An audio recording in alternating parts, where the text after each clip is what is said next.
Lynn, Nancy, what's up?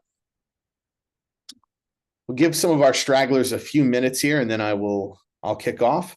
Today's content, I'm going to keep this short. I'm going to give more time for questions because digital leads, they're digital leads. I'm not going to just continue to beat a dead horse after I give you guys kind of the secrets here. And then what I'm going to want today is I want to see questions about lead environments that you've been involved with, because I want to separate two different types of digital leads today.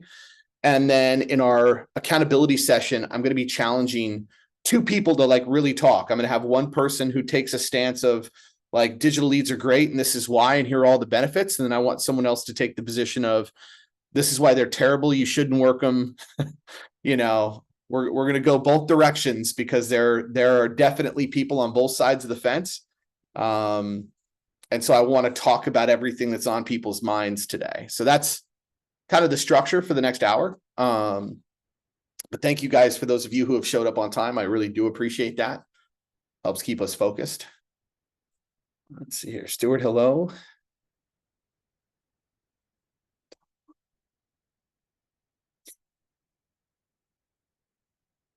Laura, are you going to be with us for today's program? Hey, Mike, I'm just kind of just admitting everybody in, and then I'll have to jump unless you need me for something. No, just ping me in the chat when you leave, so that way I can just watch the waiting room. Okay. Thank you. All right. So let's rock and roll. Digital leads. So first off, guys, I want to start this entire conversation today by talking about what a digital lead means and why the conversion and the approach is going to be different. What I want to make sure that we kind of separate is if you've got a sphere of influence that responds to an email or comments to you on an ad or comments to you on a comment or something of that nature, that is not a digital lead. That is not what I'm actually calling a digital lead, right? Those are individuals that you've already been introduced to. You already know they're a part of some facet of funnel or nurturing element or your reach out and your prospecting efforts. That is not a digital lead. That does not apply to this conversation today. So make sure that you kind of separate those questions out of there. A digital lead for me means that this is an individual who you are meeting them for the first time digitally. And they're coming through various sources, et cetera, in which your introduction with them is digital. That is what we are classifying as digital lead today. So as we go through the information and content, understand that that's what we're referencing as a digital lead, okay? So let's start with some mistakes.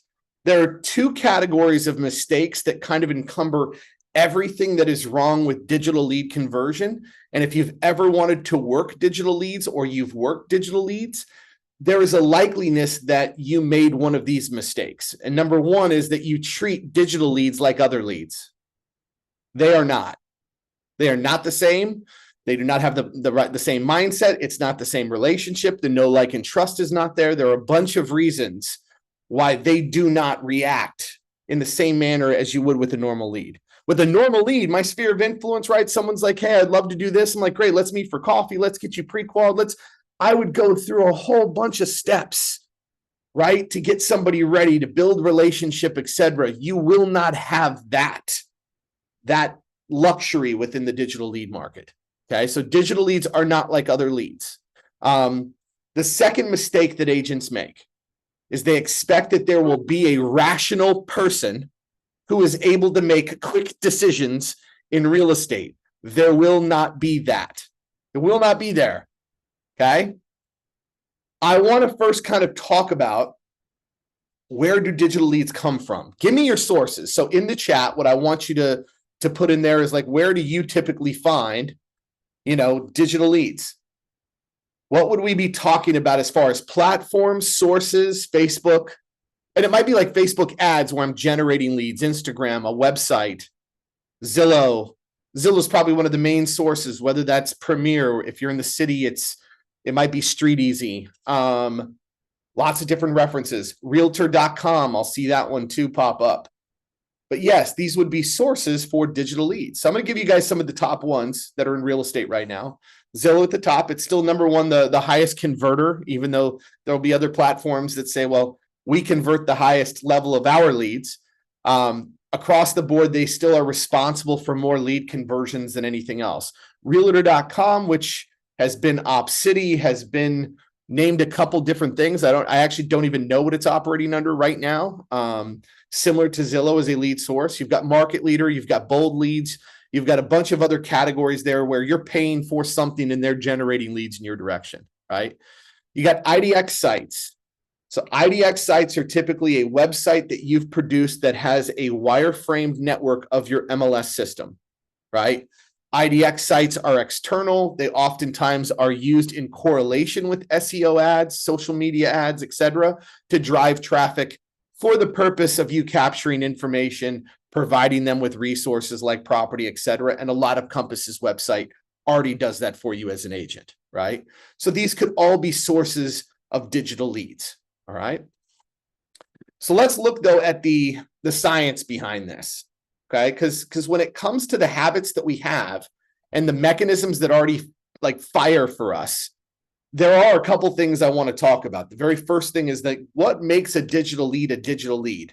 What is their composition? What is their mindset? Like, how did they arrive on your phone, in your inbox, etc.? Because that's a really, really important understanding, guys, so that you can treat this lead accordingly. We're going to talk about why speed is so important, and then we're going to talk about metrics. And then I'm going to open this sucker up for you guys to just lay me with questions today. Okay. So that's where we're going. Let's talk about, though, why they're a digital lead to begin with.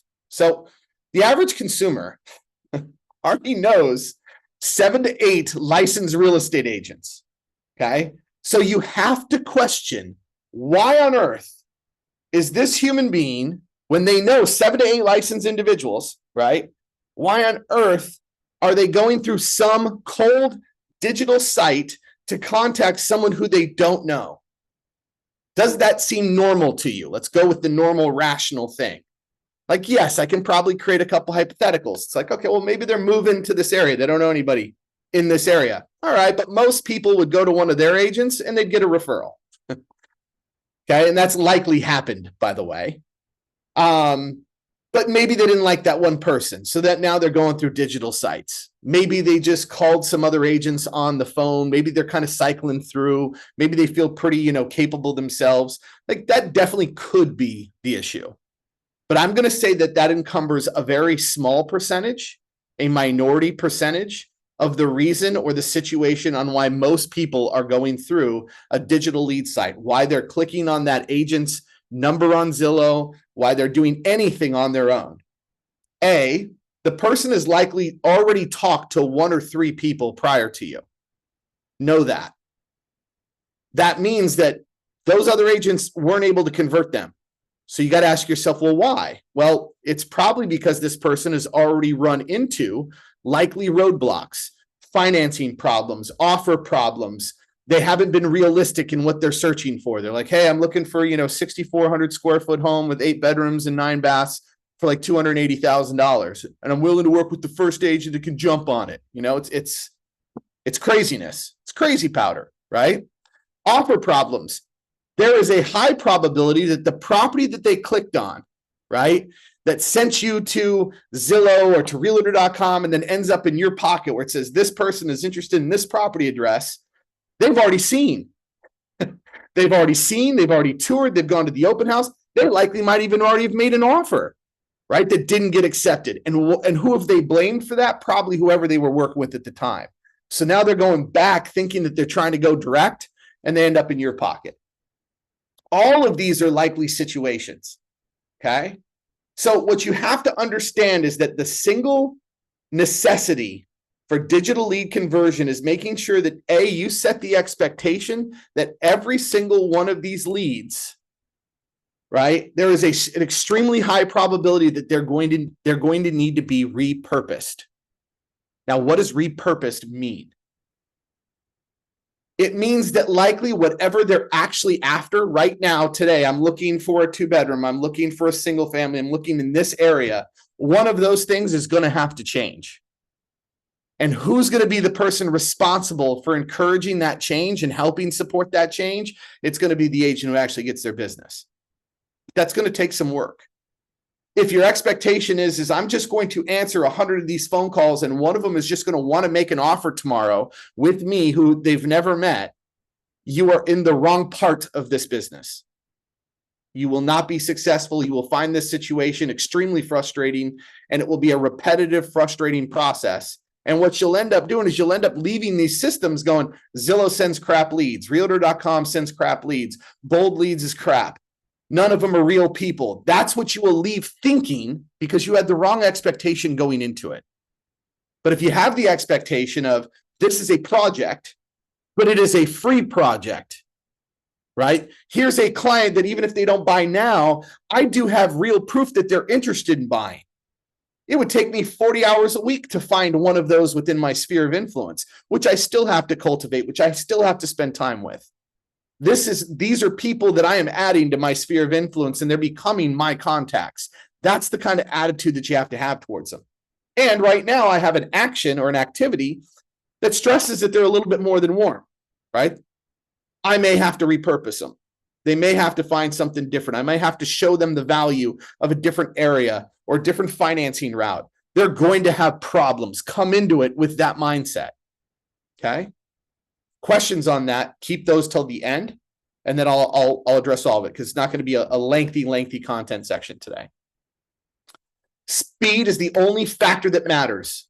This is why brand new agents, guys, can excel at this. You don't need to know anything to get a client to start to work with you. What you need is speed. So let's first talk about the 5-minute rule. If you contact a digital lead under 5 minutes, the probability and percentage of conversion is drastically 40% different than if you wait 6, 7, 8, 9, 10. If you get to the 15-minute mark, it is considered a dead lead appointment at that point. So what does that mean? It means, guys, that if you've signed up for digital leads, if you've signed up for services in which you're paying money, right? You need to make sure that you have your undivided attention ready to go, or at least a process in order to respond very quickly to leads as they come in. Because if you don't do that, and you're like, oh, I got this lead 30 minutes ago, put your phone down. Put it down. It's moved on. It's already gone. You don't have now the possibility, and you spent money to get that phone call, and now you've missed it. So the 5-minute rule is really, really important, but there's 2 parts of speed to this. Speed to contact, speed to appointment. Both are required for conversion. Now, what does appointment look like? Appointment looks like an actual in-person meeting, likely to see a property that is going to be a waste of time. I'm going to repeat that. Appointment means probably showing a property that is going to be a complete waste of your time. Now, follow me on this. Why do I do that versus trying to funnel them to a Starbucks, a meeting at the office, a formal consultation? Why do I do that? Why would an appointment add a listing, especially if I'm working Zillow or Realtor.com, where my information says, hey, Sandy Jones just contacted you, and she's interested in this property on Bayside Avenue. Okay, why should I immediately be trying to get Sandy into Bayside Avenue, regardless if it's available, not in her price point, whether she's approved, etc.? Why is that my ultimate and speed goal? Somebody tell me that. I'm going to check my chat here. To get to know them. It is your meeting. Yes, Alice. It is where your meeting is taking place. I must give you something that you're after in order to exchange the opportunity to meet you, talk with you, be friendly with you, right? We would treat a normal lead by saying, let's do a consultation. Let's do a phone call. Let's get some information. Nope, because they didn't click on that button for that. They did not click on that digital lead conversion button to say, I really want to get to know Wayne Miller. They didn't. What they clicked on that button was, I want to get information on this listing. I want to get into that listing. I want to make an offer on that listing. And if you try to block that, People are out on a mission and they will continue on that mission with or without you. So the fastest route to an actual meeting where then you have a high impact activity, right? I'm in person. They've taken out their time. We're going to talk about real estate. I can get to know you. I can influence. I can do all of these things, right? Is to give them what they want as fast as possible, knowing that it's likely a busted showing. But if I'm going to take an hour and go sit with you at a coffee shop, who cares if I'm taking an hour and going to meet with you at a property? One gets me a yes, the other one's going to get me a roadblock, and it's going to be harder for me to convert. Okay. Other questions on that? Multi-touch, multi-medium follow-up.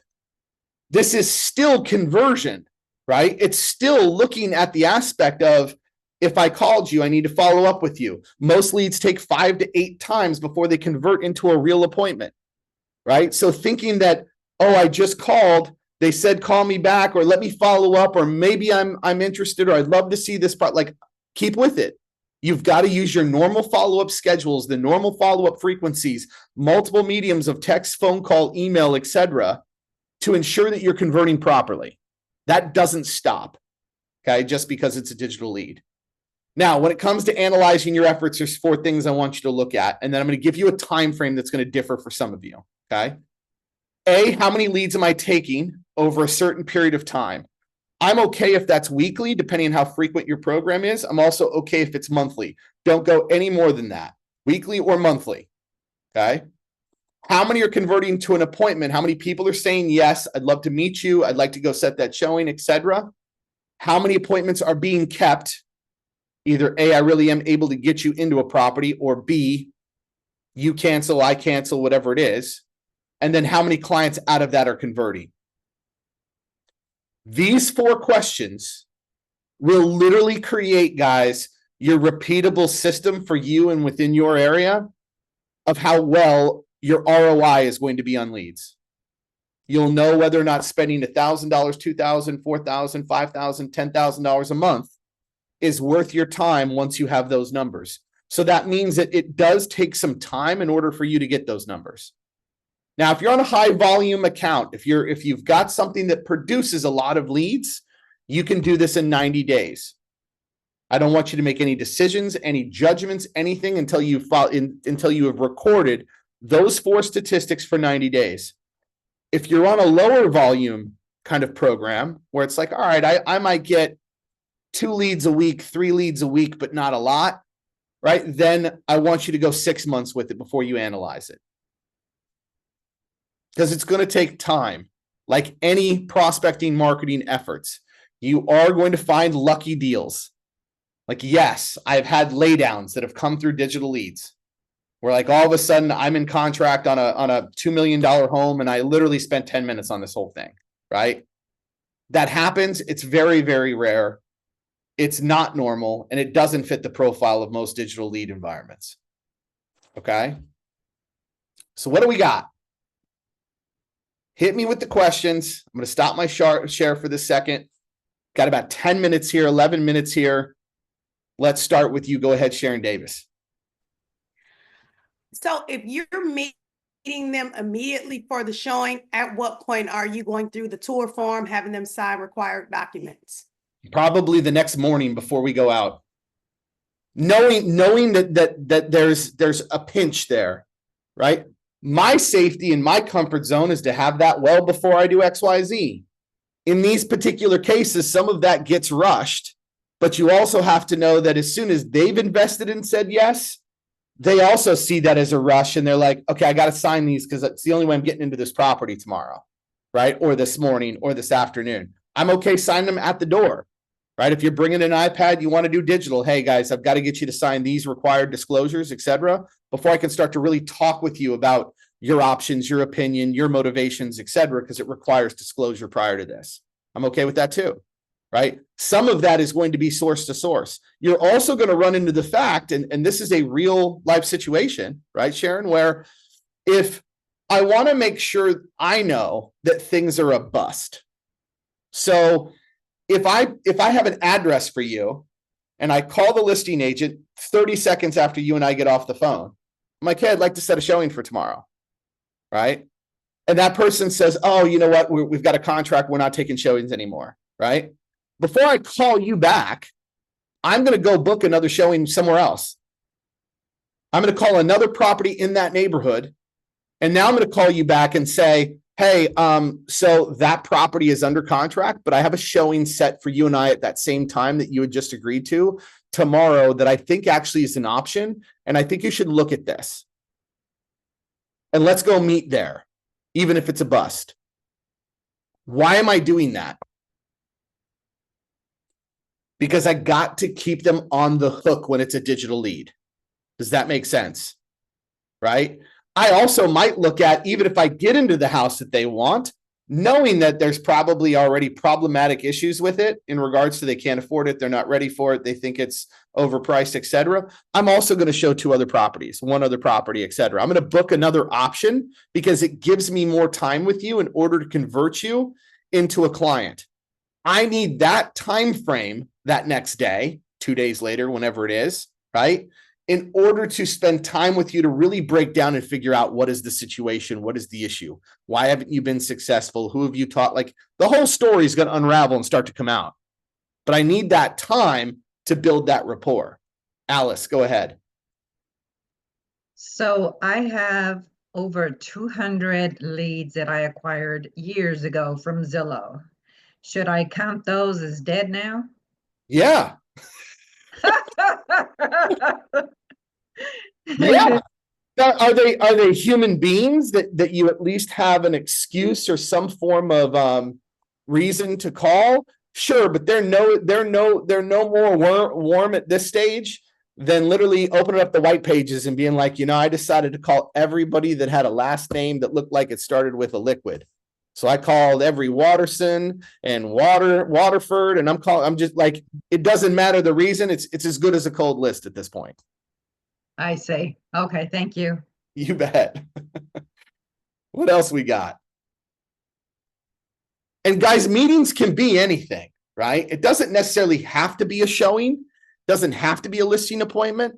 But I will tell you that the greater amount of leads that are coming in have a specificity they're already interested in.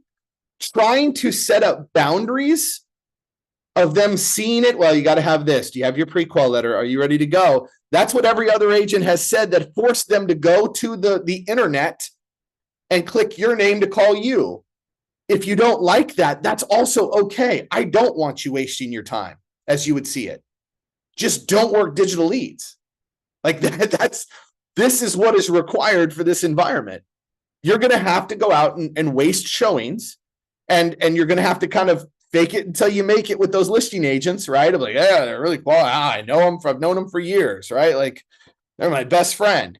In order to make some of these things work, it's a fast-paced environment. But I will tell you, the individuals that are able to brush off that they're not a normal lead, that probably their situation isn't rational, and they're looking at it that way, and they come into these situations of like, I'm a rehabber and you're my client project, are very successful with digital leads, right? They're very successful, and they get really quick at being able to change that person's mindset of, you were told no here, and I'm sorry, it's not a no. This is why you were told no. Let's fix that so that it's a yes. Instead of just expecting that they're ready to go, that they're already a pre-qualified, able and willing and excited buyer who's ready to go over market to get a home. Okay? That's what's required in digital leads. Any other questions so far? I really thought you guys would have like a million questions today. Mike, Yeah, let me just check the there's chat. questions in the chat. Thank you. Let's see here. Let me start with Mariana. Is there a percentage or amount you recommend starting out with investing in digital leads? Yes, I would, in my personal opinion, until you can put about $1,500 to $3,000 into it, it's not worth the lower hanging fruit. A lot of these companies will say, oh, well, it's, that zip code is $800 and it's going to produce to you over the course of the month 10 leads. You're going to be on that program, guys, for 10 months before you're actually able to really see whether it's worth it, right? Like I want something that's going to produce roughly a lead a day as far as volume. Like that's where you should be in order to really do that. And that's typically like $1,500 to $3,000 worth. A month? Did you say a month? Per month. Okay. And that's starting. Like I have people, guys, that I have one agent that he started off in the business. He had a book. He was too shy to go to his book. And he said, Mike, I'm an ROI guy. I've been in investments for a long time. I'm going to spend $8,000 a month on Zillow. 8,000 out of the gates, brand new, knows nothing, right? He generated and closed $220,000 worth of gross commission volume his first year. 100% of his deals came from digital leads. But he spent $80K to produce that, right? So is that worth it? Not for me to determine. I think that's a pretty darn good ROI. If I could tell you that you put in 80 and you get back 220, that's great. What people I think is they're going to put in $8,000 for the year and they're going to get back 220. And that's not realistic, right? Me paying $800 a month is not going to then solidify my deal flow need for the rest of the year. And keep in mind, guys, Zillow knows that too. That's how they've priced. Right? They know how many of these leads are really going to translate and convert. Alice, go ahead. So I hate to just dump all those leads. Could I not just send them a monthly newsletter? Because not everybody's staying in touch as we do at Compass. Would that be a good idea? Alice, what I would do is I would take that entire book. And how many leads do you think are on there? Over 200. Okay, so out of the 200, I would call all 200. All 200. All of them. Every single one of them you're going to dial. Hey, I'm Alice. You know, a few years ago, I tried to reach out because you were looking for XYZ. I noticed that, we never connected. And I would love to just either your storyline is I would like to keep in touch and provide you information and value as needed. Would you be okay with that? And, or I could go the other direction of, investigating if there is a need and trying to, suggest a high impact activity, a CMA, a property tour, anything that might be of benefit that I could move them to a next qualified lead stage with, right? But that's 200 names that you do have, right? Yes. Anybody who I don't get in touch with automatically goes into my CRM and is automatically now on my calling profile, at least on a nurturing sequence where they're getting, like you said, a newsletter or an email once a month that's just value driven, driven. Okay. Thank you so much. You bet. What are your thoughts on website leads being immediately responded to by AI? I'm okay with this, Jennifer, as long as the entire call to action is to get them on the phone with me. Does that make sense? Like I'm using AI for speed and for contact in order to push them to a scheduled follow-up call with me. Jennifer, I don't know if you can come off mute, Jennifer, but I'm off mute. Yes, that's how it's working. More of your wheelhouse. Tell me more about the funnel. When they come in, they're immediately responded to by AI that, sounds like a real person and everything. And they ask a few qualifying questions and just kind of interact and engage. And then when they get to a certain point, the AI passes it off. But we're just not seeing a lot of conversion from AI to us.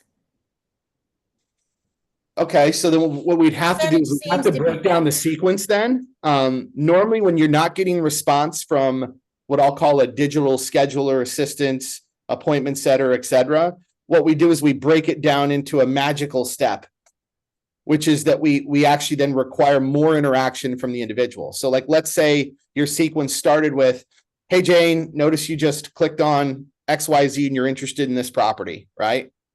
How can I help you?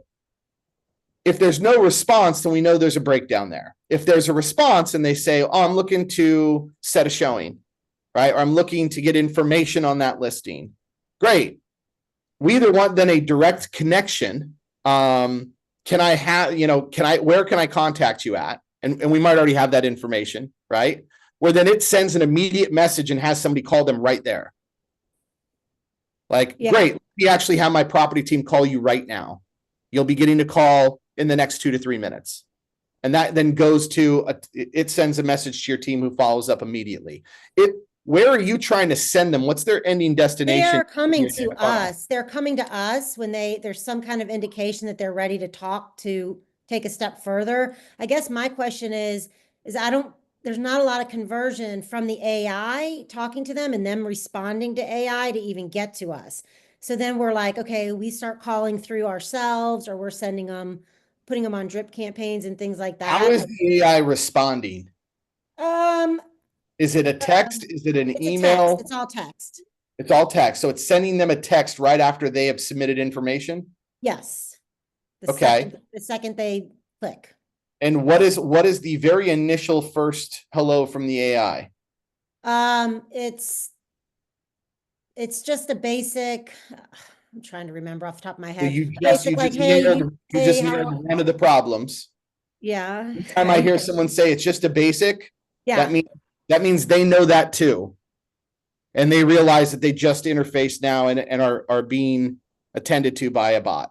Well, it's a little bit more conversational than basic, I guess. I mean, the AI does sound like a person. Hey, how are you? Sounds like a person, but responds basic is not going to be deemed as a person. Sounds like a person is just one part of checks and balances our mind's going to go through with digital interface. Okay. It's got to get to a point pretty quickly in order to, like, I want it the very first thing to get an immediate response for the person so we know Yeah. whether or not the phone number was correct. Because if it asks an immediate yes or no question, right, and there's no response, then the likelihood is that we're actually not getting the right data and information from the individual who's submitting. Okay.